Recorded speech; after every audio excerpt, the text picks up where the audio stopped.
kanina, na-approve po unfortunately yung academic calendar shift ng Diliman.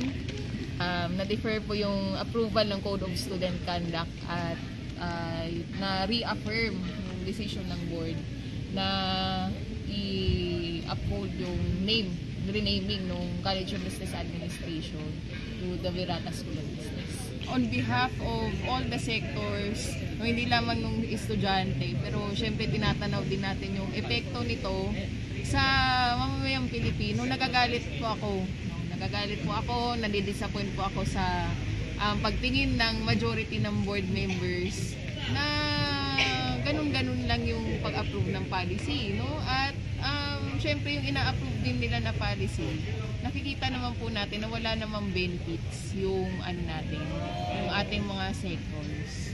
So marami silang pasikot-sikot na ginagawa, no?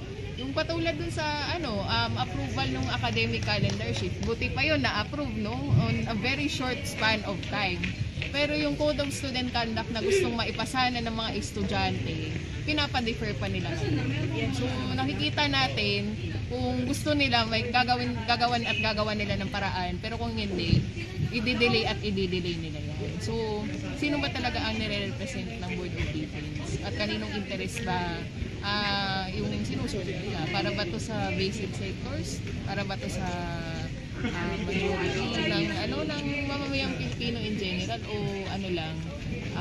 parang as individuals lang ba tayo nag-iisip? Ako nadi-disappoint po ako sa bahagi ng mga estudyante. I was also disappointed with the statement na sa pag-uusap namin, no, na dapat yung daw namin as sectoral regions, we are part of the members of the board. Hindi daw kami mga mouthpiece ng ating mga sektor. Syempre ako nagagalit ako sa bahagi ng mga estudyante, nung iba pang mga sektor, kasi syempre yung dinadala naming interest doon ay mga genuine interest ng aming mga sektor, and we are not thinking as only as individuals or only as members of the board, pero binibigyan talaga namin ng boses yung aming mga sektor, and we have the liability to our sectors. So kung sa naman po yan, sa issue nung pag-uphold nung renaming ng Virata, no, yung pag-approve nung academic calendar shift, at yung pag-delay at pag-defer nung approval ng Code of Student Conduct. Nagagalit po ako at nadidisappoint po ako sa pagtingin ng majority of the board members, kasi hindi natin naisip o hindi nila naisip na malaki yung epekto sa mga sektor na ito, at kami at yung majority ng makakaranas ng consequences at ng mga after effects na ito ay yung mga basic sectors natin.